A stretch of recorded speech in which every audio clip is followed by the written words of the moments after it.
ಹಿತ್ತಲಕ್ಕ ಕರಿಬ್ಯಾಡ ಮಾವ ಬಲಿ ನಾಚಿಕೆ ಆಗತೈತಿ ಮುತ್ತಿಗೆಣ್ಣು ನಿಲ್ಲಬ್ಯಾಡ ಮಾವ ಎದಿಗ ಬರಿ ಆಗತೈತಿ ತಟಗೂ ತಡಕಬೇಕು ಆಮ್ಯಾಲ ಹಿಡಕಬೇಕು ಹಿತ್ತಲಕ್ಕ ಕರಿಬ್ಯಾಡ ಮಾವ.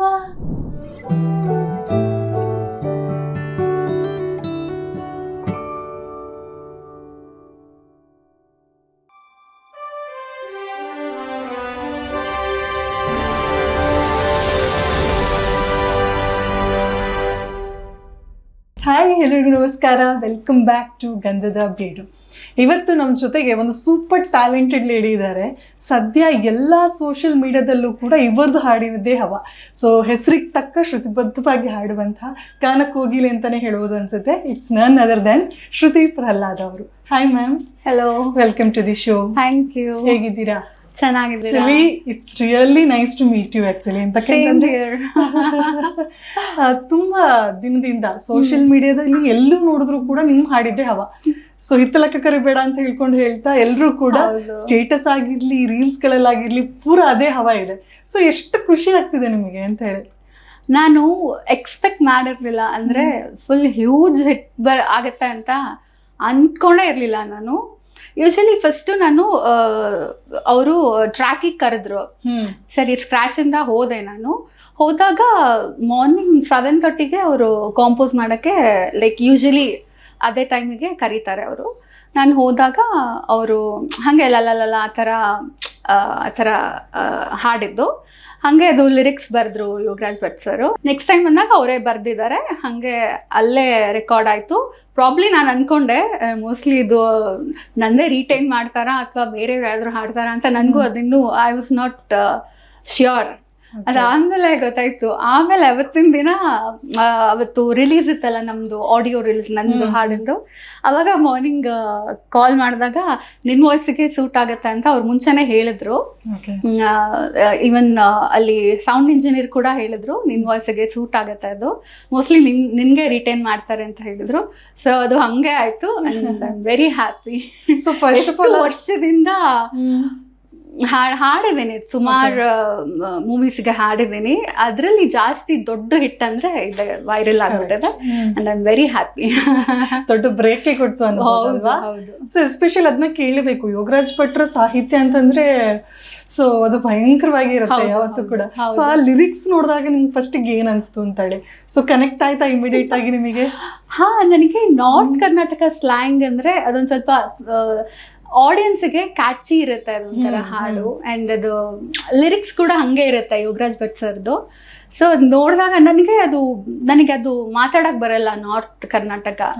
ಯೂಶಲಿ ನಾನು ಇವಾಗ ಬೆಂಗಳೂರು ಭಾಷೆ ನಾನು ಮಾತಾಡೋದು. ಅದು ಸ್ವಲ್ಪ ಹಾಡ್ಬೇಕಾದ್ರೆ ಸ್ವಲ್ಪ ಅದು ಸ್ಲ್ಯಾಂಗ್ ಒಂದು ಸ್ವಲ್ಪ ಕಷ್ಟ ಆಯ್ತು. ಅದು ಬಿಟ್ರೆ ಎವ್ರಿಥಿಂಗ್ ಇಸ್ ಓಕೆ, ಲೈಕ್ ಚೆನ್ನಾಗಾಯ್ತು. ಈ ಸಾಂಗ್ ಈಗ ಟ್ರೆಂಡ್ ಇರುವಂತಹ ಸಾಂಗ್ ಅಂತಾನೆ ಹೇಳ್ಬೋದು. ಸೊ ಕೇಳಿದ್ದು ಅಥವಾ ಯಾರಿಗೂ ನಿಮ್ಮನ್ನ ಪರಿಚಯ ಇಲ್ಲದೆ ನಿಮ್ಮ ಹಾಡನ್ನ ಗುಣಗ್ತಿದ್ದು ಆಗಿರ್ಬೋದು, ಸೊ ಅದಕ್ಕೆ ರೀಲ್ಸ್ ಮಾಡ್ತಿರೋದಾಗಿರ್ಬೋದು, ಯಾವ ತರ ಕಂಡಿದ್ದೀರಾ? ರೇಡಿಯೋದಲ್ಲಿ ಕೇಳಿದೀನಿ. ಅಂಡ್ ಅವ್ರು ಹಾಡೋದು ಅಂಡ್ ನನಗೆ ಕಳಿಸ್ತಾ ಇರ್ತಾರೆ, ಅವ್ರು ಹಾಡಿದ್ದು ನನಗೆ ಇನ್ಸ್ಟಾಗ್ರಾಮ್ ಅಲ್ಲಿ ಕಳಿಸ್ತಾ ಇರ್ತಾರೆ. ಸೊ ನಾನು ಶೇರ್ ಮಾಡ್ತೀನಿ. ಅವರು ಪಾಪ ಅಷ್ಟು ಕಷ್ಟಪಟ್ಟು ನನ್ನ ಹಾಡು ಅಷ್ಟು ಡೆಡಿಕೇಟ್ ಮಾಡ್ತಾ ಇದ್ದಾರೆ ನನಗೆ ನನ್ನ ಹಾಡು ಅಂತ ಅಂದ್ರೆ ತುಂಬಾ ಖುಷಿ ಆಯ್ತು. ಕೆಲವರು ಚೆನ್ನಾಗಿ ಹಾಡ್ತಾರೆ, ಅದೇ ಹಂಗೆ ಆತರ ಲೈಕ್ ನೋಡಿದೀರಾ ರೀಲ್ಸ್? ಲೈವ್ ಆಗಿ ನೋಡಿಲ್ಲ. ಯೂಶಲಿ ನಾನು ಕಾರಲ್ಲಿ ಡ್ರೈವ್ ಮಾಡ್ತಿರ್ತೀನಲ್ಲ, ಸೊ ಗೊತ್ತಾಗಲ್ಲ ನನ್ಗೆ ಆಚೆ ಹೋದಾಗ ಆತರ. ಓಕೆ, ಸೊ ನೀವು ಮ್ಯೂಸಿಕ್ ಜರ್ನಿ ಕೇಳ್ಬೇಕು ಮ್ಯಾಮ್. ಸೊ ಬಾಲ್ಯದಲ್ಲೇ ಆ ಸಂಗೀತ ಅನ್ನುವಂಥದ್ದು ನಿಮ್ಮನ್ನ ಅನ್ಕೊಂತು. ಹೌದು. ಸೊ ಪುಟ್ಟ ವಯಸ್ಸಲ್ಲೇ 12ನೇ ವಯಸ್ಸಲ್ಲಿ ಇರ್ಬೇಕಾದ್ರೆ KS ನರಸಿಂಹಸ್ವಾಮಿ ಅವರಂತ ಕವಿತೆಗಳನ್ನ ಗೀತೆಗಳನ್ನ ಹೇಳಕ್ ಶುರು ಮಾಡಿದ್ರಿ. ಸೊ ಆ ಒಂದು ಜರ್ನಿಯನ್ನ ರೀಕಾಲ್ ಮಾಡ್ಕೋಬಹುದಾ? ಯಾ ನಾನು ಅವಾಗ 6th ಸ್ಟ್ಯಾಂಡರ್ಡ್ ಏನೋ ಇದ್ದೆ. ಅವಾಗ ನಾವು ದಾವಣಗೆರೆಯಲ್ಲಿ ಇದ್ದಿದ್ದು. ಅವಾಗ ಸಿರಿಗೆರೆಯಲ್ಲಿ ಇದು ಕಾಂಪಿಟೇಷನ್ ಇದ್ದಿದ್ದು. ಅವಾಗ KS ನರಸಿಂಹಸ್ವಾಮಿ ಅವ್ರು ಇದಾರಲ್ಲ, ಅವರು ಬಂದಿದ್ರು ಅಂದ್ರೆ ಆ ಕಾಂಪಿಟೇಷನ್ಗೆ, ಅಂದ್ರೆ ಓಪನ್ ಕಾಂಪಿಟೇಷನ್ ಅದು. ಅವಾಗ ಇದು ಹಾಡಿದಾಗ ಅದು ಮೊದಲ ದಿನ ಮೌನ ಅಂತ ಅದು ಒಂದು ಹಾಡಿದ್ ನಾನು. ಅದು ಅವ್ರು ಕೇಳ್ಬಿಟ್ಟು ಅವರಿಗೆ ತುಂಬ ಖುಷಿ ಆಯಿತು ಆ್ಯಂಡ್ ತುಂಬ ಅಪ್ರಿಷಿಯೇಟ್ ಮಾಡಿದ್ರು. ಆಮೇಲೆ ಒಂದು ಪ್ರೈಸ್ ಅವರಿಂದ ನನಗೆ ಲೈಕ್ ಅಪ್ರಿಸಿಯೇಷನ್ ಸಿಕ್ಕಿದೆ ಅಂತ ಅಂದರೆ ದಟ್ಸ್ ಅ ಬಿಗ್ ಅಚೀವ್ಮೆಂಟ್ ನನಗೆ ಒಂಥರ. ಆ್ಯಂಡ್ ಹಿ ವಾಸ್ ಅವಾಗಲೇ ಸ್ವಲ್ಪ ಏಜ್ಡ್ ಇದ್ರು ಅವರು and I fell so good. ತುಂಬ ಖುಷಿ ಆಯಿತು. ಈ ಮ್ಯೂಸಿಕ್ ಜರ್ನಿಗೆ ಬರಬೇಕು ಅಂತ ಯಾಕೆ ಅನಿಸ್ತು ಅಂತ ಹೇಳಿ ಎಸ್ಪೆಷಲಿ ನನಗೆ ಈ ಡೌಟ್ ಬರುತ್ತೆ. ಯಾಕೆಂತಂದ್ರೆ ಒಂದು ಏಜ್ ತನಕ ಓಕೆ ಪೇರೆಂಟ್ಸ್ ಫೋರ್ಸ್ ಇಂದ ನಾವೇನೋ ಸಂಗೀತ ಕಲಿತೀವಿ, ಅದನ್ನ ಮುಂದುವರಿಸ್ತಾ ಹೋಗ್ತೀವಿ. ಬಟ್ ಎಲ್ಲೋ ಒಂದು ಹಂತಕ್ಕೆ ಬಂದಾಗ ಸಾಕು ಬೇರೆ ಒಂದು ಫೀಲ್ಡಿಗೆ ಹೋಗೋಣ. ಸೊ ಮೈಂಡ್ ಕೂಡ ಗೇಮ್ ಮಾಡ್ತಾ ಇರುತ್ತೆ ಅದ್ರ ಜೊತೆಗೆ. ಸೊ ಕಾಲೇಜಿಗೆ ಹೋದಾಗ ಅಲ್ಲಿ ಬೇರೆ ಒಂಥರ ಡೈವರ್ಟ್ ಆಗುತ್ತೆ. ಸೊ ಅಲ್ಲಿ ಎಲ್ಲೂ ಆತರ ಡೈವರ್ಟ್ ಆಗಿಲ್ವಾ ನಿಮ್ಗೆ? ಯೂಶಲಿ ನಾನು ಚಿಕ್ಕ ಮಗು ಇದ್ದಾಗ್ಲಿಂದಾನೇ ರೇಡಿಯೋದಲ್ಲಿ ಹಾಡು ಬಂದಾಗ ಅದ್ರ ಜೊತೆಗೆ ಹಾಡ್ತಾ ಇದ್ನಂತೆ ನಾನು. ನಮ್ಮ ಮಮ್ಮಿ ಹೇಳ್ತಾ ಇದ್ರು, ನೀನು ಚಿಕ್ಕವಳಿದ್ದಾಗ ನೀನು ಮಗು ಇದ್ದಾಗ್ಲೇನೆ ನೀನು ಅದೇ ಥರ ಅದೇ ಸೇಮ್ ಆಗಿ ಚೆನ್ನಾಗೇ ಹಾಡ್ತಾ ಇದ್ದೆ ನೀನು ಅವಾಗ. ಸೊ ಅವ್ರಿಗೆ ಗೊತ್ತಾಯ್ತು, ಓ ಇವ್ರು ಚೆನ್ನಾಗಿ ಹಾಡ್ತಾಳೆ ಇವಳಿಗೆ, ಸೊ ಇವಳಿಗೆ ಸಂಗೀತ ಕ್ಲಾಸಸ್ಗೆ ಕಳ್ಸೋಣ ಅಂತ ಸ್ಟಾರ್ಟ್ ಮಾಡಿದ್ರು. ಅದೇ ಒಂದು 4th 5th ನಾನು ಕ್ಲಾಸಸ್ಸಿಗೆ ಹೋದೆ. ಅವಾಗಿಂದ ಕರ್ನಾಟಿಕ್ ಕ್ಲಾಸಿಕಲ್ ಕಲಿತೆ. ಅದಾದಮೇಲೆ ಜೂನಿಯರ್ಸ್ ಆಯಿತು. ಅದಾದಮೇಲೆ ನನ್ನ ವಾಯ್ಸಿಗೆ ಹಿಂದೂಸ್ತಾನಿ ಸೂಟ್ ಆಗುತ್ತೆ ಅಂತ ಆಮೇಲೆ ಹಿಂದೂಸ್ತಾನಿ ಸ್ಟಾರ್ಟ್ ಮಾಡಿದೆ. ಅದಾದಮೇಲೆ ಘಝಲ್ಲು ಅದೆಲ್ಲ ಸ್ಟಾರ್ಟ್ ಆಯಿತು. ನನಗೆ ಯೂಶಲಿ ಕರ್ನಾಟಿಕ್ ಜೂನಿಯರ್ ಕಲಿತಾ ಇದ್ದಾಗ ನನಗೆ ಒಂಚೂರು ಇಷ್ಟನೇ ಇರಲಿಲ್ಲ. ಮನೆಗೆ ಬಂದು ಹೇಳ್ಕೊಡ್ತಾ ಇದ್ರು ಅವರು, ನನಗೆ ಇಷ್ಟನೇ ಯಾಕಾದ್ರೂ ಬರ್ತಾರಪ್ಪ ಇವರು. ವೀಣೆ ಕೂಡ ಅವಾಗ ಕಲಿತಾ ಇದ್ದೆ. ನನಗೆ ಇಷ್ಟನೇ ಇರ್ಲಿಲ್ಲ, ಯಪ್ಪ ನನಗೆ ಇಷ್ಟ ಇಲ್ಲ ಇದು ಹೇಳಕ್ಕೂ ಆಗಲ್ಲ ಅವರಿಗೆ, ಪ್ಯಾರೆಂಟ್ಸಿಗೆ. ಅವಾಗ ಯಾಕಾದ್ರೂ ಬರ್ತಾರಪ್ಪ ಅಂತ ಆ ಥರ ಅವಾಗ ಇರುತ್ತಲ್ಲ ಆ ಟೈಮಲ್ಲಿ. ಓಕೆ ಅಂತ ಅದು ಹೆಂಗೋ ಒಂದು ಜೂನಿಯರು ಮುಗಿಸ್ಕೊಂಡೆ. ಯಾವಾಗ ತುಂಬಾ ಇಷ್ಟ ಆಗಕ್ಕೆ ಸ್ಟಾರ್ಟ್ ಆಯ್ತು ನಿಮ್ಗೆ ಸಂಗೀತ ಹಾಗಾದ್ರೆ? ಮೇ ಬಿ ಹೈಸ್ಕೂಲಿಂದ ಜಾಸ್ತಿ ಒಲವು ಆ ಕಡೆನೆ ಆಯಿತು. ಆ್ಯಂಡ್ ಅದೇ ಘಝಲ್ ಅವಾಗಲೇ ನಾನು 9th 10th ಇದ್ದಾಗ ರವೀಂದ್ರ ಹಂದಿಗ್ನೂರ್ ಅಂತ ನಮ್ಮ ಗುರುಗಳವರು ಅವ್ರು ಬಂದು ಅಂದರೆ ಹುಡುಕ್ತಾ ಇದ್ರು, ಯಾರು ಈ ಥರ ಘಝಲ್ ಸ್ಟೈಲಲ್ಲಿ ಯಾರು ಚೆನ್ನಾಗಿ ಹಾಡ್ತಾರೆ, ಅವರಿಗೆ ರೆಕಾರ್ಡ್ ಮಾಡೋಣ, ಆಲ್ಬಮ್ ಮಾಡೋಣ ಅಂತ ನಮ್ಮ ಮನೆಗೆ ಮಲ್ಲಿಕಾರ್ಜುನ್ ಕಡ್ಕೋಳ್ ಅಂತ ಇದ್ದಾರೆ, ಅವರು ನಮ್ಮ ಫ್ಯಾಮಿಲಿ ಫ್ರೆಂಡ್. ನನ್ನ ಫ್ರೆಂಡ್ ಅವರು ತಂದೆ ಅವರು ಕರ್ಕೊಂಡ್ ಬಂದಿದ್ರು ರವೀಂದ್ರ ಹಂದಿಗ್ನೂರ್ ಅವರಿಗೆ ಮನೆಗೆ. ಅವಾಗ ಹಾಡ್ಸಿದ್ರು ನನಗೆ ಒಂದು ಭಜನ್ ಹಾಡಿದೆ ನಾನು. ಅವ್ರಿಗೆ ತುಂಬ ಇಷ್ಟ ಆಯಿತು. ಓ ಇವಳು ಹಾಡ್ತಾಳೆ ಘಝಲ್ ಸ್ಟೈಲಲ್ಲಿ ಇವಳು ಹಾಡ್ತಾಳೆ ಅಂತ ಅವರು ನನಗೆ ಸ್ಟಾರ್ಟ್ ಮಾಡಿದ್ರು ಕ್ಲಾಸಸ್ಸು. ಅವಾಗಿಂದ ನನಗೆ ಇನ್ನೂ ಜಾಸ್ತಿ ಒಲವು ಜಾಸ್ತಿ. ಗಜಲ್ ಎಲ್ಲ ಹಾಗಾದ್ರೆ ನಿಮ್ಮನ್ನ ಇಂಟ್ರೆಸ್ಟ್ ಚೇಂಜ್ ಮಾಡಿಸ್ತು ಅಲ್ವಾ? ತುಂಬಾ ವಿಭಿನ್ನ ಆಗಿದೆ. ಆಕ್ಚುಲಿ ಒಂದು ಸಾಹಿತ್ಯ ಜೊತೆಗೆ ನಿಮ್ಮ ಒಡನಾಟ ಯಾವ ತರ ಇದೆ ಅಂತ, ಯಾಕಂದ್ರೆ ಗಜಲ್ ಆಗಿರ್ಲಿ ವಚನಗಳಾಗಿರ್ಬೋದು ತುಂಬಾ ಕಷ್ಟದ ಕನ್ನಡ ಅಂತಾನೆ ಹೇಳ್ಬೋದು ಅದನ್ನ. ಯಾಕಂದ್ರೆ ಅದನ್ನ ಫಸ್ಟ್ ಆಫ್ ಆಲ್ ಅರ್ಥ ಮಾಡ್ಕೊಂಡು ಹಾಡುವಂತದ್ದು ದೊಡ್ಡ ಚಾಲೆಂಜ್. ಗಜಲ್ ಅದು ಅದೇ ಉರ್ದು ಮತ್ತೆ ಹಿಂದಿ ಮಿಕ್ಸ್ ಇರುತ್ತಲ್ಲ. ಸೊ ಅದು ಮೇ ಬಿ ಅದರಿಂದನೇ ನನಗೆ ಜಾಸ್ತಿ ಇಷ್ಟ ಆಯ್ತು ಅಂತ ಹೇಳ್ಬೋದು. ಅಂಡ್ ಆ ಗಜಲ್ ಸ್ಟೈಲು ಅದೊಂಥರ ಅದು ಹಾಡ್ಬೇಕಾದ್ರೇನೆ ಲೈಕ್ ಫೀಲ್ ಕೊಡುತ್ತೆ ಅದು. ನಾವು ಯು ವಿಲ್ ನೋ ಅಂದ್ರೆ ನಾವು ಹಾಡ್ಬೇಕಾದ್ರೆ ಓ ಒಂಥರ ಯು ಫೀಲ್ ಪಾಸಿಟಿವ್ ವೈಬ್ಸ್ ಆ ಥರ. ಸೊ ಹಾಗಾಗಿ ಅದರಿಂದನೇ ನನಗೆ ಇದು ಇಷ್ಟ ಆಯ್ತು ಗಜಲ್. ಸೊ ಈ ಮೂವಿ ಕಡೆಗೆ ಮುಖ ಮಾಡಿದ್ದು ಯಾವಾಗ ಹಾಗಾದ್ರೆ? ಸೊ ಎಲ್ಲೋ 8th 9th ಅಲ್ಲೆಲ್ಲ ಹಾಡ್ತಾ ಇದ್ದಂತ ಹುಡುಗಿ, ಸೊ ಸಡನ್ ಆಗಿ ಹಾಡಿಗೆ ಹೋಗ್ತೀರಾ, ಆಮೇಲೆ ಸಾಕಷ್ಟು ವೇದಿಕೆಗಳಲ್ಲಿ ಸಾಕಷ್ಟು ಗಣ್ಯರ ಜೊತೆ ಸ್ಟೇಜ್ ಹಂಚ್ತೀರಾ. ಸೊ ಈ ಜರ್ನಿ ಸೊ ಸೆಕೆಂಡ್ ಫೇಸ್ ಅಂತಾನೆ ಅನ್ಬೋದು.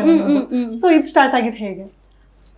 ನಾನು ಇದು ಘಜಲ್ಲೇ ಅದಕ್ಕೆ ಸೀಮಿತವಾಗಿ ಹಾಡ್ತೀನಿ ಅಂತ ಆ ಥರ ಏನಿಲ್ಲ. ಇದು ಕೂಡ ನಂಗೆ ಎಲ್ಲ ಹಾಡೋದು ಇಷ್ಟ. ನನಗೆ ಘಜಲ್ಸ್ ಇಷ್ಟ, ಫಿಲ್ಮೀಸ್ ಇಷ್ಟ, ಎಲ್ಲ ಭಾವಗೀತೆ ಎಲ್ಲ ಇಷ್ಟ ನನಗೆ. ಅವಾಗ ಒಂದು ಟಿವಿಯಲ್ಲಿ ಒಂದು ಆ್ಯಡ್ ಬರ್ತಾ ಇತ್ತು, SPB ಸರ್ ಈ ಥರ ನನ್ನ ಜೊತೆ ಹಾಡಬೇಕು ನಿಮಗೆ ಅಂತ ಏನಾದರೂ ಮನ್ಸಿದ್ರೆ ಇದು ಮೈಕ್ ಈ ಮೈಕು ನೀವು ಹಾಡ್ಬೋದು, ನನ್ನ ಜೊತೆ ಹಾಡ್ಬೋದು ಅಂತ ಅದೊಂದು ಆ್ಯಡ್ ಬಂತು. ಅವಾಗ ಆಡಿಷನ್ಸ್ಗೆ ಹೋದೆ ನಾನು. ಅವಾಗ ಆಡಿಷನ್ಸಿಗೆ ಹೋದಾಗ ಅದು ಐ ಗಾಟ್ ಸೆಲೆಕ್ಟೆಡ್. ಆಮೇಲೆ and I am very happy, I was very happy then. 2002 auditions ಆಗಿದ್ದು. 2003 ನಾವು ರಾಮೋಜಿ ರಾವ್ ಫಿಲ್ಮ್ ಸಿಟಿಯಲ್ಲಿ ಶೂಟ್ ಆಗಿದ್ದು. ಆ್ಯಂಡ್ ಯಾ ಎಷ್ಟು ಬ್ಲೆಸ್ಡ್ ಅಂತ ಫೀಲ್ ಆಗುತ್ತೆ. ಯಾಕಂದ್ರೆ ಸಂಗೀತದ ದೇವರು ಅಂತಾನೆ ನಾವು ಅವ್ರನ್ನ ಕರಿತೀವಿ. ಹೌದು, ಸೊ SPB ಸರ್ನ ಧ್ವನಿ ಆಗಿರ್ಬೋದು, ಅವ್ರು ಯಾವ ಭಾಷೆಯಲ್ಲಿ ಕೊಟ್ಟರು ಅಲ್ಲಿ ಹಾಡುವಂತಹ ಅವರದೊಂದು ಸ್ವರ ಸ್ಥಾಯಿಗಳಾಗಿರ್ಬೋದು. ಸೊ ಅಂತವ್ರ ಜೊತೆ ಹಾಡಿದ್ದು ಎಷ್ಟು ಖುಷಿ ಕೊಟ್ಟಿದೆ ಅಂಡ್ ಎಷ್ಟು ಬ್ಲೆಸ್ಡ್ ಅಂತ ಫೀಲ್ ಆಗುತ್ತೆ ನಿಮ್ಗೆ. ಅವರು ನನ್ನ ಆರಾಧ್ಯ ದೈವ, ಅವರು ಈಸ್ ಮೈ ಗಾಡ್ ಅಂತ ಹೇಳ್ಬೋದು. ಅಂದ್ರೆ ಅವರೇ ನನಗೆ ಇನ್ಸ್ಪಿರೇಷನ್. ಅವರು ಅಂಡ್ ಎಸ್ ಜಾನಕಿ ಅಮ್ಮ ಅವರಿಬ್ಬರು ನಾನು ಚಿಕ್ಕವಳಿದ್ದಾಗಿಂದನೂ ಕೇಳ್ತಾ ನಾನು ಅವ್ರ ಜೊತೆಗೆ ಹಾಡ್ತೀನಿ ಅಂತ ನಾನು ಅನ್ಕೊಂಡೂ ಇರಲಿಲ್ಲ, ನನ್ನ ಮನಸ್ಸಲ್ಲೂ ಅನ್ಕೊಂಡಿರ್ಲಿಲ್ಲ. ಓ ಮೈ ಗಾಡ್. ಆಮೇಲೆ ಸೆಲೆಕ್ಟ್ ಆಗಿದ್ದೀನಿ ಅಂತ ಹಾಡಿದಾಗ SPB ಸರೇ ನನಗೆ ಒಂದು ಹಾಡಾದ್ಮೇಲೆ ಹೇಳಿದರು, ನಿಮ್ಮ ಧ್ವನಿ ತುಂಬ ಚೆನ್ನಾಗಿದೆ, ತುಂಬ ಚೆನ್ನಾಗಿ ಹಾಡಿದ್ದೀರಾ ಅಂತ ಹೇಳಿದರು. ಓ ಥ್ಯಾಂಕ್ ಯು ಸೋ ಮಚ್ ಅಂತ. ಆವಾಗ ಐ ಫೆಲ್ಟ್ ಸೋ ಬ್ಲೆಸ್ಡ್. ಅದೊಂಥರ ಮೆಸ್ಮರೈಸಿಂಗ್ ಎಕ್ಸ್ಪೀರಿಯನ್ಸ್. ಅದೊಂಥರ ತುಂಬ ಅದು ಎಕ್ಸ್ಪ್ರೆಸ್ ಮಾಡೋಕ್ಕಾಗಲ್ಲ, ಅಷ್ಟು ಚೆನ್ನಾಗಿತ್ತು. ಸೊ ಈ ಸಿಂಗರ್ಸ್ಗಳಿಗೆ ಸಾಮಾನ್ಯವಾಗಿ ಇರುತ್ತೆ ಮ್ಯಾಮ್, ಏನು ಅಂತ ಹೇಳಿದ್ರೆ ಒಂದು ಮೆಮೊರಬಲ್ ಡೇ ಅಂತ ಹೇಳ್ಕೊಂಡು. ಸೊ ನೀವು ಮೊದಲು ಸ್ಟೇಜ್ ಹತ್ತಿದ್ದಾಗಿರ್ಬೋದು, ಸೊ ಅಥವಾ ಫಸ್ಟ್ ನೀವು ಚೆನ್ನಾಗಿ ಹಾಡಿದೀರಾ ಅಂತ ಹೇಳಿ ಯಾರೋ ಬಂದು ಹೇಳಿ ಅಪ್ರಿಸಿಯೇಷನ್ ಮಾಡಿದ್ದಾಗಿರ್ಬೋದು. ಸೊ ಅಂತ ಮೂಮೆಂಟ್ ಯಾವ್ದಾದ್ರು ರಿಕಾಲ್ ಮಾಡ್ಕೊಬೋದಾ? ಈ ಕ್ಷಣಕ್ಕೆ ನೆನಪಾಗುತ್ತೆ ಅಂತಂದ್ರೆ ನಾನು ಹರಿಹರನ್ ಸರ್ ಎದುರಿಗೆ ಒಂದು ವರ್ಕ್ಶಾಪಲ್ಲಿ ಹೋಗಿದ್ದೆ. ಅವಾಗ ನಾನು ಒಂದು ಗಜಲ್ ಹಾಡಿದ್ದೆ. ಅವಾಗ ಗಜಲ್ ಹಾಡಿದಾಗ ಅವ್ರಿಗೆ ತುಂಬ ಇಷ್ಟ ಆಯಿತು. ಈ ಹುಡುಗಿ ಚೆನ್ನಾಗಿ ಹಾಡುತ್ತೆ, ಈ ಹುಡುಗಿ ಚೆನ್ನಾಗಿ ಹಾಡ್ತಾ ಇದೆ ಅಂತ ಅವರು ಮ್ಯೂಸಿಷಿಯನ್ಸಿಗೆಲ್ಲ ಹೇಳ್ತಾ ಇದ್ರು. ಅದಾದಮೇಲೆ ಒಂದು ಸೂಫಿ ಏನಾದರೂ ಆಗತ್ತಾ ಅಂತ ಕೇಳಿದ್ರು. ನಾನು ಹಾಡಿದೆ. ಅವರು that was a huge appreciation. ಈ ಕರ್ನಾಟಕದಲ್ಲಿ ಘಜಲ್ ಗಾಯಕಿ ಅಂತ ಅಂದ್ರೆ ನಿನ್ಗೆ ಅಂತ ಹೇಳ್ಬೋದು, ನೀನೇ ಅಂತ ಹೇಳ್ಬೋದು ಅಂತ. Like he blessed me like that and I was very happy.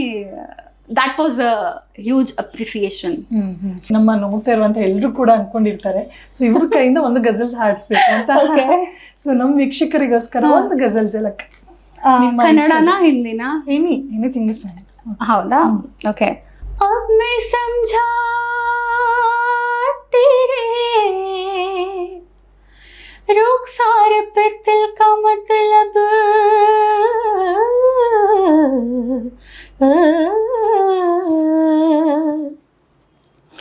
दौलते हुस्न पे दरवान बिठा रखा है, दरवान बिठा रखा है, किया है प्यार जिसे हमें जिंदगी की तरह, किया है प्यार जिसे हमें जिंदगी की तरह, वो आशना भी मिला, वो आशना भी मिला, हमसे अजनबी की तरह, किया है प्यार जिसे हमें जिंदगी की तरह, वो आशना भी मिला, हमसे अजनबी की तरह, किया है प्यार जिसे हमें जिंदगी की तरह.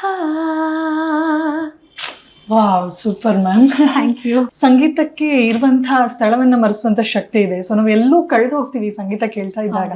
ಸೊ ನಿಮಗೆ ತುಂಬಾ ಆಪ್ತ ಆಗುವಂತಹ ಗಾಯಕರು, ಸೊ ಬಾಲ್ಯದಿಂದಲೇ ಇಂಥವ್ರ ಹಾಡು ನನಗೆ ತುಂಬಾ ಕಾಡ್ತಿತ್ತು, ಸೊ ಇವ್ರ ತರ ನನಗೂ ದೊಡ್ಡ ಸಿಂಗರ್ ಆಗ್ಬೇಕು ಅಂತ ಹೇಳಿ ಅನ್ಕೊಂಡದ್ ಯಾವ್ದಾದ್ರು ಇದೆಯಾ?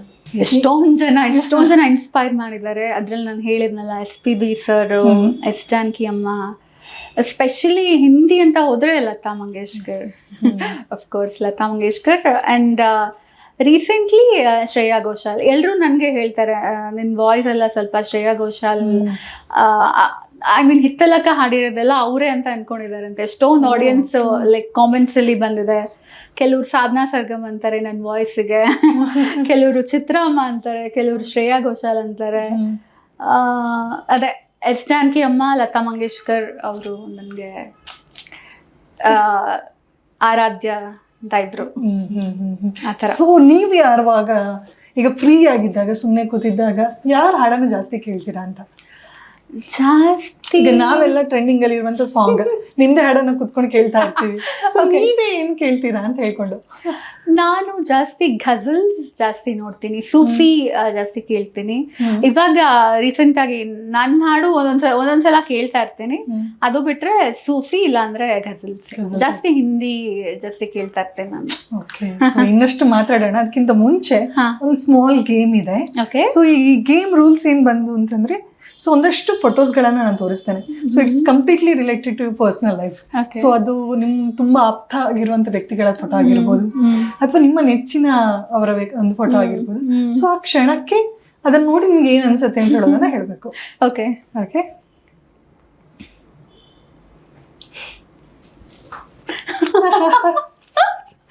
ಇದು ಪುಟಾಣಿ ಶ್ರುತಿ ಅವರು. ಹೌದು, ಅದು ಅವಾಗ 7th ಸ್ಟ್ಯಾಂಡರ್ಡ್ ಅಲ್ಲಿ ನನ್ಗೆ ಆರ್ಟಿಕಲ್ ಬರ್ದಾಗ ಐ ಮೀನ್ ಇದು ಈ ಫೋಟೋ ತೆಗ್ದಿದ್ದದು ಅವಾಗ. ಸೊ ಬೇಕು ಲೈಕ್ ಆರ್ಟಿಕಲ್ಗೆ ಬೇಕು ಒಂದು ಫೋಟೋ ಅಂತ ಅವರು ಫೋಟೋಗ್ರಾಫರ್ ಬಂದು ಗಿಫ್ಟ್ ಇತ್ತು ಅವಾಗ್ಲೇ. ಅದಿನ್ನೂ ಕಡಿಮೆ, ಇನ್ನು ಇವಾಗ ತುಂಬಾ ಇದೆ, ಅದಿನ್ನು ಸ್ವಲ್ಪ ಇಟ್ಟಿದೀವಿ ಅಷ್ಟೇ. ನಮ್ ಟೈಮಲ್ಲೆಲ್ಲ ಬರೀ ಕಪ್ಪು ಇದೆಲ್ಲ ಕೊಡ್ತಿದ್ವಿ, ಸ್ಟೀಲ್ ಗ್ಲಾಸ್. ನಿಮ್ಗೆ ಅವಾಗ್ಲೇ ಶೀಲ್ಡ್ಸ್ ಗಳೆಲ್ಲ ಸಿಕ್ಕಿದೆ. ಸೊ ಹೇಳಿ ಮ್ಯಾಮ್, ಅವಾಗ ನಿಮ್ ಜರ್ನಿ ಹೇಗಿತ್ತು ನಿಮ್ದು ಅಂತ ಹೇಳಿ. ಸ್ಕೂಲ್ ಡೇಸ್ ಹೋಗಿ ಹಾಡಾಡೋದು. ಸೊ ನಿಮ್ ಫ್ರೆಂಡ್ಸ್ ಎಲ್ಲ ಅವಾಗೆಲ್ಲ ಏನ್ ರಿಯಾಕ್ಟ್ ಆಗ್ತಿದ್ರು? ನನ್ ಫೇವ್ರೇಟ್ ಅಂತ ಹೇಳ್ಕೊಂಡು ಹಿಂದ್ಗಡೆ ಬರ್ತಿದ್ರ ಹೆಂಗೆ?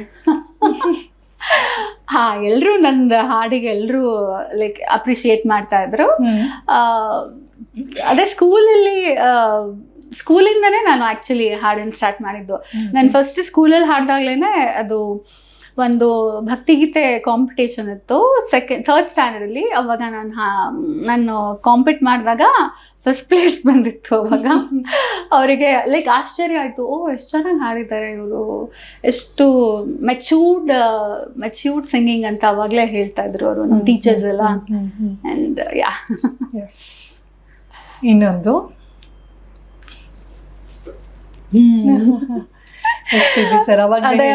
ಅದೇ ಅಪ್ರಿಶಿಯೇಟ್ ಮಾಡ್ತಾ ಇದ್ರಲ್ಲ ಅವಾಗಿಂದ ಫೋಟೋದು. ದಿನಗಳನ್ನ ಹೇಳಿ ಮ್ಯಾಮ್, ಅವ್ರ ಜೊತೆ ಹಾಡಿದ ದಿನಗಳಾಗಿರ್ಬೋದು. ಯಾವ ಹಾಡು ಹಾಡಿದ್ರಿ ಅಂತ ಹೇಳ್ಕೊಂಡು? ಮೆಸ್ಮರೈಸಿಂಗ್. ಅದು ಹಾಡು ಒಂದು ನೆನಪಿಲ್ಲ ನನಗೆ, 3 ಹಾಡು ಹಾಡಿದ್ದೀನಿ ಅಲ್ಲಿ. ಒಂದು ಪಂಚರಂಗಿ ಪುಟ್ಟ ರಾಮನಾಥ ಅದೊಂದು, ಆಮೇಲೆ ಇನ್ನೊಂದು ಆಕಾಶ ಅಂತ ಯಾವುದೋ ಒಂದು ಹಾಡಿದೆ, ಆಮೇಲೆ ಇನ್ನೂ ಒಂದಿದೆ, ಅದು ನನ್ಗೆ ನೆನಪಿಲ್ಲ ಆ ಹಾಡು, ಡ್ಯೂಯೆಟ್ಟು. ಆಮೇಲೆ ಒಂದು ಸೋಲೋ ಒಂದಿತ್ತು ಅವಾಗ, ಮಂಗಳದ ಈ ಸುದಿನ ಆ ಹಾಡು ಹಾಡೋದು. ಅದು ಹಾಡಿದಾಗ ಲೈಕ್ ಅವರು ಅಪ್ರಿಶಿಯೇಟ್ ಮಾಡಿದ್ದು ಆ ಮೂಮೆಂಟ್ ಅದು. ನಿಮಗೆ ಯಾವ ತರ ಫೀಲ್ ಆಗಿತ್ತು ಮ್ಯಾಮ್? ಯಾಕಂದ್ರೆ ಒಂದ್ ಸ್ವಲ್ಪ, ಯಾಕಂದ್ರೆ ನೀವ್ ಆವಾಗ್ಲೇ ಹೇಳಿದ್ರಿ ಸ್ವಲ್ಪ ಒಂಥರ ಅವರು ದೇವ್ರ ತರಾನೇ ಅಲ್ವಾ? ಸೊ ದೇವ್ರ ಎದುರು ನೀವು ನಿಂತ್ಕೊಂಡು ಹಾಡ್ಬೇಕು ಅಂತ ಆದಾಗ ಅವಾಗ ತುಂಬಾ ಲೈಕ್ ಐ ವಾಸ್ ನರ್ವಸ್. ನನ್ ಮುಖದಲ್ಲೇ ನೋಡ್ತಾ ಇದ್ದೀರಾ, ಐ ವಾಸ್ ವೆರಿ ನರ್ವಸ್. ನನಗೆ ಅದೇ ಅವ್ರು ಲೈಕ್ ಅವ್ರೆಷ್ಟು ಕೂಲ್ ಅಂದ್ರೆ, he is very down to earth, very ಹೇಳಕ್ಕೆ ಆಗಿಲ್ಲ ಅವ್ರ ಬಗ್ಗೆ. ತುಂಬ ಚೆನ್ನಾಗಿ ಹಾಡ್ತೀರಾ ಅಂತ ಆ ಥರ ಅಪ್ರಿಷಿಯೇಟ್ ಮಾಡಿದ್ದು. I never like I was like blessed ಅಂತಾನೆ ಹೇಳ್ಬೋದು. I am blessed. ಸೊ ಏನು ಕಲ್ತ್ಕೊಂಡ್ರಿ ಅಂತೇಳಿ ಸಾಮಾನ್ಯವಾಗಿ? ಸೊ ಸಿಂಗರ್ಸ್ಗಳಿಗೆ ಇರಬೇಕಾಗಿರೋದು ಆ ಸಿಂಪ್ಲಿಸಿಟಿ. ಯಾಕಂತಂದ್ರೆ ನೀವು ಆಡಿಷನ್ಗೆ ಹೋದಾಗಿರ್ಬೋದು, ಅಥವಾ ನೀವೇ ಒಂದು ಕಾನ್ಸರ್ಟ್ ಕೊಡ್ಲಿಕ್ಕೆ ಹೋದಾಗಿರ್ಬೋದು, ಆಡಿಯನ್ಸ್ ಜೊತೆ ಕನೆಕ್ಟ್ ಆಗುವಂತ ತುಂಬಾ ಇಂಪಾರ್ಟೆಂಟ್ ಆಗುತ್ತೆ. ಸೊ ಅದು ನಾವು SPB ಸರ್ ನೋಡ್ತೀವಿ ಯಾವತ್ತು ಕೂಡ, ತುಂಬಾ ಹ್ಯೂಮನ್ ಕನೆಕ್ಟೆಡ್ ಆಗಿದೆ. ಸೊ ನಿಮಗೆ ಏನ್ ಪರ್ಸನಲಿ ಇಷ್ಟ ಆಯ್ತು ಅವ್ರದ್ದು? ಅವ್ರ ಎಕ್ಸ್ಪ್ರೆಷನ್ಸ್ ಅಂತ ಹೇಳ್ಬೋದು. ಅವ್ರ ಎಕ್ಸ್ಪ್ರೆಷನ್ಸ್, ಅವರಿಂದ ನಾವು ಇನ್ಸ್ಪೈರ್ ಆಗ್ತೀವಿ. ಅಂಡ್ ಅವರು ಲೈಕ್ ಅವರು ನಾನು ಹಾಡ್ತಾ ಇದ್ದೀನಿ ಅಂತ ಅವರಿಗೆ ಆ ಥರ ಅನ್ಸೋದೇ ಇಲ್ಲ. ಲೈಕ್ ನಾವು ಸುಮ್ಮನೆ ಚಿಟ್ಚಾಟ್ ಮಾಡ್ತಾ ಇದೀವಿ, ನಾವು ಹಾಡ್ತಿದ್ದೀವಿ ಅಂತ ಆ ಥರ. ಅದು ಒಂಥರ ಇನ್ಸ್ಪೈರಿಂಗ್ ಅಲ್ವಾ? ಅದು ಆ ಥರ ಅನಿಸ್ತು ನನಗೆ. ನೆಕ್ಸ್ಟ್ ಫೋಟೋ ಇದು ETVಯಲ್ಲಿ ಒಂದು ಶೋ ಇತ್ತು, ಅದು ಮಹಿಳಾ ಯಾವುದೋ ಒಂದು ಶೋ ಇತ್ತು. ಅವಾಗ ಆ ಮೂಮೆಂಟಲ್ಲಿ ಹಾಡಿದಾಗ ಅವರು ಉಷಾ ತುಪ್ಪ ಮ್ಯಾಮ್ ಬಂದರು, ಅವ್ರ ಜೊತೆ ಫೋಟೋ. ನೀವು ಹಾಡಾಡಿದ್ರಿ ಒಟ್ಟಿಗೆ? ಅವ್ರ ಜೊತೆ ಹಾಡಿಲ್ಲ ನಾನು, ಬೇರೆ ಆ ಮೂಮೆಂಟಲ್ಲಿ ಅವರು ಬಂದಿದ್ರು ಆ ಇದರಲ್ಲಿ. ಇದು ಬೆಂಗಳೂರಲ್ಲೇ, ಇದು ಬೆಂಗಳೂರಲ್ಲೇ. ಇದು ಎಷ್ಟೇ ಏಜಿಗೆ ಮ್ಯಾಮ್? 1 ವರ್ಷ ಇತ್ತಾ? ಮೇ ಬಿ 1 ವರ್ಷ ಗೊತ್ತಿಲ್ಲ, 1 ವರ್ಷ ಇನ್ನೂ ಕಡಿಮೆನೆ ಅನ್ಸುತ್ತೆ. ಅದು ಪಪ್ಪ ಜೊತೆ. ಸೊ ಹೇಳಿ, ಪಪ್ಪ ಅಮ್ಮನ ಜೊತೆ ಕಳೆದಿರುವಂತಹ ದಿನ. ಸೊ ಇಟ್ಸ್ ರಿಯಲಿ ನಮ್ಗೆ ಎಲ್ರಿಗೂ ಕೂಡ ಚೈಲ್ಡ್ಹುಡ್ ಅಂತ ಅಂದ ತಕ್ಷಣ ಸೊ ಪಪ್ಪ ಅಮ್ಮ ಕಟ್ಟಿರುವಂತಹ ಒಂದು ಪ್ರಪಂಚ ಇದೆಯಲ್ಲ, ಸೊ ಅವ್ರು ನಿಮ್ಗೆ ಸಂಗೀತಕ್ಕೆ ಸಪೋರ್ಟ್ ಮಾಡಿದಂತ ನನಗೆ ಫಸ್ಟ್ ಪ್ರಶ್ನೆ ಅದೇ ಬಂತು. ಏನು ಅಂತಂದ್ರೆ, ಹೆಸರು ಶ್ರುತಿಬದ್ಧವಾಗಿ ಹಾಡೋದ್ ಬೇರೆ ಆಡ್ತೀರಾ, ನಿಮ್ ಹೆಸರು ಇಟ್ಟದಕ್ಕೂ ಏನಾದ್ರು ಕಾರಣ ಇತ್ತಾ? ಇವ್ರು ಹಾಡೇ ಆಡ್ಬೇಕು ಅಂತ ಹೇಳೋ ಕಾರಣಕ್ಕೋಸ್ಕರ? ಆಕ್ಚುಲಿ ನಾನು ಹುಟ್ಟಿದಾಗ ನಮ್ಮ ಮಮ್ಮಿದು ಲೈಕ್ ಅವ್ರದ್ದು C-section ಆಗಿರೋದು. ಅವಾಗ ಅಷ್ಟೊಂದೆಲ್ಲ C-section ಇರ್ಲಿಲ್ಲ ಅಲ್ವಾ ಅವಾಗೆಲ್ಲ, ಲೈಕ್ ಎಲ್ಲ ನಾರ್ಮಲ್ ಆ ಥರ ಇರ್ತೈತಲ್ಲ. ಅವಾಗ ಚೆನ್ನಮ್ಮ ಡಾಕ್ಟರ್ ಇದ್ದಾರೆ, ಲೈಕ್ ಗೈನಿಕಾಲಜಿಸ್ಟ್. ನಾನು ಹುಟ್ಟಿದಾಗ ಅವರೇ ಹೇಳಿದ್ರಂತೆ, ಸಜೆಸ್ಟ್ ಮಾಡಿದ್ರಂತೆ, ನೀವು ಹಾಡ್ತಿರಲ್ಲ ಅವ್ರಿಗೂ ಶ್ರುತಿ ಅಂತ ಹೆಸರಿಟ್ಬಿಡಿ ಅಂತ. ಸೊ ಅದರಿಂದ ಅವರಿಂದ ನನಗೆ ಶ್ರುತಿ ಅಂತ ಅದು ಹೆಸರಾಯ್ತು. ಸೊ ಹೇಳಿ ಮ್ಯಾಮ್, ನಿಮ್ ಚೈಲ್ಡ್ಹುಡ್ ಅಂದ್ರೆ ಪಪ್ಪ ಅಮ್ಮ ನಿಮಗೆ ಮಾಡ್ತಿದ್ದಂತ ಸಪೋರ್ಟ್ ಸೊ ತುಂಬಾ ಇಂಪಾರ್ಟೆಂಟ್ ಆಗುತ್ತೆ, ನಮ್ಮ ಬೆಳವಣಿಗೆಗೆ ಅದೇ ಇಂಪಾರ್ಟೆಂಟ್ ಆಗಿರುತ್ತೆ. ಸೊ ಆ ಜರ್ನಿ, ಇವಾಗ ಏನೇ ಕಾಂಪಿಟೇಷನ್ಸ್ ಇದ್ರು, ಸಿಂಗಿಂಗ್ ಕಾಂಪಿಟೇಷನ್ಸ್ ಏನೇ ಇದ್ರು ಪಪ್ಪ ಕರ್ಕೊಂಡು ಹೋಗ್ತಾ ಇದ್ರು. ಯಾವುದೇ ಏನೇ ಇರ್ಲಿ, ಲೈಕ್ ಅದೇ ಇವಳಿಗೆ ಇನ್ನೂ ಬೆಳವಣಿಗೆ ಇನ್ನೂ ಜಾಸ್ತಿ ರೆಕಗ್ನಿಷನ್ ಸಿಗ್ಲಿ ಅಂತ ಎಲ್ಲ ಕಡೆ ಕರ್ಕೊಂಡು ಹೋಗ್ತಾ ಇದ್ರು. ಆ್ಯಂಡ್ ಎಲ್ಲ ಥರ ಸಪೋರ್ಟ್ ಇದೆ ಪಪ್ಪ ಮತ್ತು ಮಮ್ಮಿಯಿಂದ. ಸೊ ನನಗೇನು ಕೆಲಸನೇ ಮಾಡ್ತಾ ಇರಲಿಲ್ಲ, ಮಾಡಿಸ್ತಾನೆ ಇರಲಿಲ್ಲ ಅವರು. ಆರಾಮಾಗಿ ಮನೇಲಿ ಹಾಡು, ಪ್ರಾಕ್ಟೀಸ್ ಮಾಡು, ಕಾಲೇಜಿಗೆ ಹೋಗು, ಸ್ಕೂಲಿಗೆ ಹೋಗು, ಇದೇ ಆಯಿತು. ಸೊ ನಿಮ್ ಕಾಲೇಜ್ ಲೈಫ್ ಆಗಿರ್ಬೋದು, ಆ ಸ್ಟೂಡೆಂಟ್ ಲೈಫ್ ಆಗಿರ್ಬೋದು, ಸೊ ಅದನ್ನು ಎಂಜಾಯ್ ಮಾಡಿದೀರಾ? ಯಾಕಂದ್ರೆ ಎಲ್ಲೋ ಈ ಸಿಂಗರ್ಸ್ಗಳಾಗಿರ್ಬೋದು, ಎಸ್ಪೆಷಲಿ ಕಲಾವಿದ್ರು, ಅವರು ಕಾಲೇಜ್ ಲೈಫ್ ಅನ್ನು ತುಂಬಾ ಮಿಸ್ ಮಾಡ್ಕೊಂತಾರೆ. ನಮ್ ಮಾತಾಡ್ಬೇಕಾದ್ರೆ ಸುಮಾರು ಸಲ ಹೇಳೋದುಂಟು. ಸೊ ಯಾಕಂದ್ರೆ ಎಲ್ಲಾ ಕಾಂಪಿಟೇಷನ್ಸ್ ಗಳಿಗೆ ಹೋಗೋದಾಗಿರ್ಬೋದು, ಅದು ಇದು ಫೆಸ್ಟ್ ಗಳಿಗೆ ಅಟೆಂಡ್ ಆಗೋದಾಗಿರ್ಬೋದು, ಇದ್ರಲ್ಲೇ ಫುಲ್ ಬ್ಯುಸಿ ಆಗಿ ಹೋಗಿರ್ತಾರೆ. ಸೊ ಆ ಒಂದು ಕಾಲೇಜ್ ಲೈಫ್, ಸೊ ಆ ಎಕ್ಸ್ಪೀರಿಯನ್ಸ್ ಹೇಗಿದೆ ನಿಮ್ದು? ನಾನು PU ಆದ್ಮೇಲೆ ನಾನು ಡಿಪ್ಲೊಮಾ ಮಾಡಿದೆ. ಡಿಪ್ಲೊಮಾ ಇಂದ ಫಸ್ಟ್ ಇಯರ್ಗೆ ನನಗೆ ಕಲ್ಚರಲ್ ಸೆಕ್ರೆಟರಿ ಮಾಡಿದ್ರು. ಆವಾಗ ಏನು ಇವಳು SPB ಜೊತೆ ಮುಂಚೆನೆ ಹಾಡಿದ್ದೆ ಅಂತ. ಸೊ ಇವಳು ಅದೊಂಥರ ಡಿಫ್ರೆಂಟ್ ಎಕ್ಸ್ಪೀರಿಯನ್ಸ್, ಅದೂ ತುಂಬ ಚೆನ್ನಾಗಿತ್ತು. ಬೇರೆ ಸೀನಿಯರ್ಸ್ ಎಲ್ಲ ನಂಗೆ ಹೇಳ್ತಾ ಇದ್ರು, ಅವರೆಲ್ಲ ಒಂಥರ ಜೆಲಸ್ ಮಾಡ್ತಾ ಇದ್ರು, ಫಸ್ಟ್ ಇಯರ್ಗೆ ಇವರಿಗೆ ಕಲ್ಚರಲ್ ಸೆಕ್ರೆಟರಿ ಮಾಡಿದ್ದಾರೆ ಅದು ಇದು ಅಂತ ಎಲ್ಲ ಸ್ವಲ್ಪ ಇರ್ತಾ ಇತ್ತು. ಬಟ್ ಹುಡುಗರೆಲ್ಲ ಹೇಗೆ ಮ್ಯಾಮ್ ಹಿಂದೆ ಬೀಳ್ತಿದ್ರಾ? ಸುಮಾರು ಸ್ಟೋರೀಸ್ ಇರ್ಬೋದು ಹಾಗಾದ್ರೆ. ಅಫ್ಕೋರ್ಸ್ ಎಸ್ಪೆಷಲಿ ಸಿಂಗರ್ಸ್ ಅಂತ ಅಂದ ತಕ್ಷಣ ಆಟೋಮೆಟಿಕ್ ಅಟೆನ್ಷನ್ ಅಲ್ಲಿಗೆ ಗ್ರಾಬ್ ಆಗಿ ಹೋಗುತ್ತೆ. ಸೊ ಹೆಂಗೆ ಇರ್ತಾ ಇತ್ತು, ಬಟ್ ಅಷ್ಟೊಂದು ನಾನು ಎಂಟರ್ಟೈನ್ ಮಾಡ್ತಾ ಇರ್ಲಿಲ್ಲ. ಅಂದ್ರೆ ಅದೇ ಒಂದು ಏಜ್ ತನಕ ಅದು ಇರುತ್ತಲ್ಲ. So I was not so much into that. ಆ ಥರ. ಸರಿ, ಓಕೆ. ನೆಕ್ಸ್ಟ್ ಇನ್ನೊಂದು ಫೋಟೋ. ಇದು ಸರಿಗಮಪ ಜೂರಿ ಟೈಮಲ್ಲಿ ಫೋಟೋ ತೆಗ್ದಿದ್ದು. ಈ ಜರ್ನಿ ಹೇಗೆ ಸ್ಟಾರ್ಟ್ ಆಯ್ತು ಅಂತ ಹೇಳ್ಬೇಕು. ಸರಿಗಮಪಗೆ ಎಂಟ್ರಿ ಕೊಟ್ಟಿದ್ದು ಅದು ಮುಂಚೆ ನನ್ಗೆ ಅರ್ಜುನ್ ಜನ್ಯ ಸರ್ಗೆ ನಾನು ಟ್ರ್ಯಾಕ್ ಆಮೇಲೆ ಜಾಸ್ತಿ ಟ್ರ್ಯಾಕ್ಸ್ ಎಲ್ಲ ಹಾಡ್ತಾ ಇದ್ದೆ. ಟ್ರ್ಯಾಕ್ ಆಮೇಲೆ ಒಂದು ಲೋಕಲ್ ಟ್ರೈನ್ ಅಂತ, ಅದು ನನಗೆ ಟ್ರ್ಯಾಕ್ ಅಂತ ಹಾಡ್ಬಿಟ್ಟು ಅದು ರಿಟೈನ್ ಮಾಡಿದ್ರು ವಾಯ್ಸ್. ಅವಾಗಿಂದ ಅವರು ನನಗೆ ಪರಿಚಯ. ಅವಾಗಿಂದ ಅವರೇ ನನಗೆ ರೆಫರ್ ಮಾಡಿದ್ದು, ಇವರಿಗೆ ಈ ಥರ ಜೂರಿಯಾಗಿ ಕರಿಬೋದು ಅಂತ. ಸೊ ಅರ್ಜುನ್ ಜನ್ಯ ಸರ್ಗೆ big thanks. Last but very important, ನಮ್ಮ ಗುರುಗಳು ರವೀಂದ್ರ ಅಪ್ಪ ವೆರಿ ಸ್ಟ್ರಿಕ್ಟ್ ಅವರು. ಬಟ್ ಅದೇ ತರ ಅವ್ರ ಜೊತೆ ಒಂದು ಶಿಲ್ಪವನ್ನ ರೂಪ ಕೊಡುವಂತ ಕೆಲಸ ಮಾಡೋದು ಅವರಿಂದನೇ ನಾನು ಈ ಡೆಕೋರಮ್ ಎಲ್ಲ ಕಲ್ತಿರೋದು ಇವರಿಂದಾನೆ. ಅವ್ರ ಜೊತೆ ಶೋಸ್ ಕಾನ್ಸರ್ಟ್ಸ್ ಕೊಡೋದು, ಅವ್ರ ಜೊತೆ ಗಜಲ್ಸ್ ಹಾಡೋದು, ದಟ್ ವಾಸ್ ಒಂಥರ ಏನ್ ಹೇಳ್ತಾರೆ, ಬ್ಲೆಸ್ಡ್. I am blessed. ಅವ್ರ ಜೊತೆ ಹಾಡೋದಂತ ಅಂದ್ರೆ ನೀವ್ ಅವ್ರ ಹಾಡು ಕೇಳಿರ್ಬಹುದು ಅಲ್ವಾ. ಸೊ ತುಂಬಾ ಅಂದ್ರೆ ಅವರು ಸ್ಟೇಜಲ್ಲಿ ನಾನೇನಾದ್ರು ಒಂದ್ ಸ್ವಲ್ಪ ಏನಾದ್ರು ಚೆನ್ನಾಗಿ ಹಾಡಿಲ್ಲ ಅಂತ ಅಂದ್ರೆ ಅವ್ರಿಗೆ ಮುಖ ನೋಡ್ತಾ ಇದ್ರು. ಒಂದ್ ಲೈನ್ ಅದೇ ರಿಪೀಟ್ ಮಾಡ್ಬೇಕಲ್ಲ, ಹಿಂಗ್ ನೋಡ್ತಾ ಇದ್ರು. ಅದಾದ್ಮೇಲೆ ತುಂಬಾ ಚೆನ್ನಾಗಿ ಹಾಡಿದ್ರು ಅವ್ರು ನನಗೆ ಕಾಲಿಗೆಲ್ಲ ನಮಸ್ಕಾರ ಮಾಡಿದ್ದಾರೆ. ಸರಸ್ವತಿ ನೀವು ಅದು ಇದು ಅಂತ. ಯಪ್ಪ ನನಗೆ ಯಪ್ಪ ಒಂಥರ ದಟ್ ವಾಸ್ ಅಮೇಝಿಂಗ್. ಅಮೇಝಿಂಗ್. ಅದು ಸಂಗೀತ ಜರ್ನಿ ಅಂತೇಳಿ ಬಂದಾಗ ಪ್ರತಿಯೊಂದು ಹಂತ ಕೂಡ ಇಂಪಾರ್ಟೆಂಟ್ ಆಗುತ್ತೆ ಲೈಫಲ್ಲಿ. ಸೊ ಒಂದೊಂದ್ಸಲ ಬ್ರೇಕ್ ಕೊಡುತ್ತೆ. ಈಗ ನಾನು ಅವಾಗ್ಲೇ ಹೇಳಿದೆ, ಒಂದ್ ಸಾಂಗ್ ಬ್ರೇಕ್ ಕೊಡ್ತು ಅಂದ ತಕ್ಷಣ ಎಲ್ಲಾ ಸೀರೀಸ್ ಕೂಡ ಅದೇ ತರ ಬರ್ತಾ ಹೋಗುತ್ತೆ. ಸೊ ನಿಮ್ಮ ಈ ಮ್ಯೂಸಿಕಲ್ ಜರ್ನಿಯಲ್ಲಿ ತುಂಬಾ ಚಾಲೆಂಜಿಂಗ್ ಮೂಮೆಂಟ್ ಅಂತ ಹೇಳಿ ಯಾವ್ದಾದ್ರು ಬಂದಿದ್ಯಾ? ಇವಾಗ ಬರ್ತಾ ಇದೆ. ಅದು ಒಂದು ಹಿಟ್ ಆಯ್ತಲ್ಲ, ವೈರಲ್ ಆಯ್ತಲ್ಲ. ಸೊ ನೆಕ್ಸ್ಟ್ ಅದೇ ಎಕ್ಸ್ಪೆಕ್ಟ್ ಮಾಡ್ತಾರೆ, ಹಿಟ್ ಸಾಂಗ್ಸೇ ಇದೇ ತರ ಬೇಕು ಅಂತ. ನೋಡೋಣ. Let's hoping for the best. ನಿಮಗೆ ಪರ್ಸನಲ್ ಯಾವ ತರದ ಹಾಡು ಹಾಡಕ್ ತುಂಬಾ ಇಷ್ಟ ಆಗುತ್ತೆ ಅಂತ ಹೇಳಿ? ನನಗೆ ಸೊ ರೊಮ್ಯಾಂಟಿಕ್ ಹಾಡು ಇಷ್ಟ ಆಗುತ್ತಾ ಅಥವಾ ಇರೋ ಶಾಸ್ತ್ರೀಯ ಸಂಗೀತಗಳು? ಸೆಮಿ ಕ್ಲಾಸಿಕಲ್ಲು ಇಷ್ಟ ಆಗತ್ತೆ. ಆಮೇಲೆ ಈ ತರ ರೊಮ್ಯಾಂಟಿಕ್ ಅದು ಇಷ್ಟ ಆಗತ್ತೆ.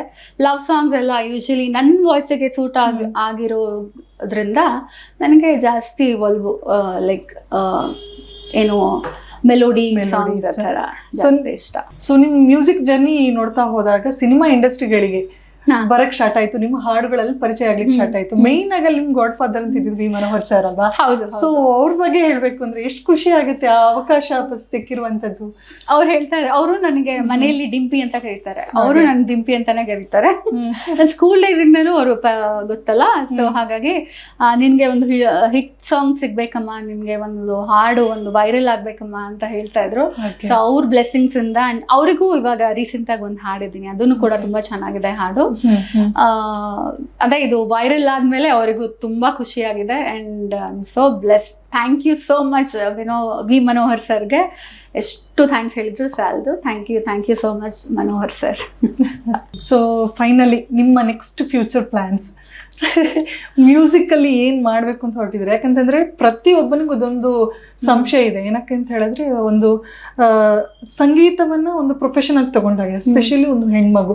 ಸೊ ಇದ್ರಲ್ಲಿ ಏನಿದೆ, ಲೈಫ್ ಕಂಟಿನ್ಯೂಷನ್ ಇದೆಯಾ ಅಥವಾ ಅರ್ನಿಂಗ್ ಹೇಗೆ? ಸೊ ಸಾಕಷ್ಟು ವಿಚಾರದಲ್ಲಿ ಗೊಂದಲಗಳಿರುತ್ತೆ ಇವಾಗ. ಸೊ ನೀವು ಇದರಲ್ಲೇ ಪ್ರೊಫೆಷನ್ ಆಗಿ ತಗೊಂಡು ಸಂಗೀತವನ್ನೇ ಮೇನ್ ಆಗಿ ಮಾಡಿ, ಸೊ ಸಾಕಷ್ಟು ಕಾರ್ಯಕ್ರಮಗಳನ್ನ ಕೊಡ್ತಾ ಇದ್ದೀರಾ, ಸಾಕಷ್ಟು ಹಿಟ್ ಕೂಡ ಆಗಿದ್ದೀರಾ. ಸೊ ನಿಮ್ಮ ಫ್ಯೂಚರ್ ಪ್ಲಾನ್ ಈ ಮ್ಯೂಸಿಕ್ಗೋಸ್ಕರ ನೀವ್ ಏನ್ ಮಾಡ್ಬೇಕು ಅಂತಿದ್ದೀರಾ? ಇದ್ರಲ್ಲೇ ಮುಂದುವರಿಯೋಣ ಅಂತ, ಇದೇ ತರ ಹಿಟ್ ಸಾಂಗ್ಸ್ ಕೊಡೋಣ ಅಂತ, ಬೈ ಗಾಡ್ಸ್ ಗ್ರೇಸ್ ಒಳ್ಳೆ ಪ್ರಾಜೆಕ್ಟ್ ಸಿಗ್ಲಿ, ಇದ್ರಲ್ಲೇ ಮುಂದುವರಿಯೋಣ ಅಂತ ಅಷ್ಟೇ, ಇನ್ನೇನಿಲ್ಲ. ಅದೇ ಶೋಸ್ ಕೂಡ ಅದನ್ನು ಕೂಡ ಮುಂದೆ ನೀವು ನೋಡ್ಬೋದು. ಲೈಕ್ ನಂದು ಲೈವ್ ಶೋಸ್ ಎಲ್ಲ ಮಾಡೋಣ ಅಂತ ಪ್ಲ್ಯಾನ್ಸ್ ಇದೆ. ಆ್ಯಂಡ್ ಒಂದು ಕವರ್ ಸಾಂಗ್ಸ್ ಎಲ್ಲ ಅದನ್ನು ಪ್ಲ್ಯಾನ್ಸ್ ಇದೆ. ಸೊ ನೋಡೋಣ. ಸೊ ಬೈಂಡಿಂಗ್ ಮಾಡೋ ಮುಂಚೆ ನಿಮ್ಮ ಹಿಟ್ ಸಾಂಗ್ ಇತ್ತಲಕ್ಕ ಕರಿಬೇಡ ಮಾಮ ಇದನ್ನ ಹಾಡ್ಸೋದೇ ಇದ್ರೆ ನನಗೆ ಗ್ಯಾರಂಟಿ ಬಂದು ಎಲ್ಲ ಬೈತಾರೆ. ಸೊ ಎಸ್, ವಿತ್ ಹಿತ್ತಲಕ್ಕ ಕರಿಬೇಡ ಮಾವ ಬಲಿ ನಾಚಿಕೆ ಆಗತೈತಿ, ಒತ್ತಿಕೆಣ್ಣುನೆಲ್ಲ ಬೇಡ ಮಾವ ಎದಿಗ ಬರಿ ಆಗತೈತಿ, ತಟಗೂ ತಡಕಬೇಕು ಆಮ್ಯಾಲ್ ಹಿಡ್ಕಬೇಕು, ಹಿತ್ತಲಕ್ಕ ಕರಿಬೇಡ ಮಾವ. Super, thank you.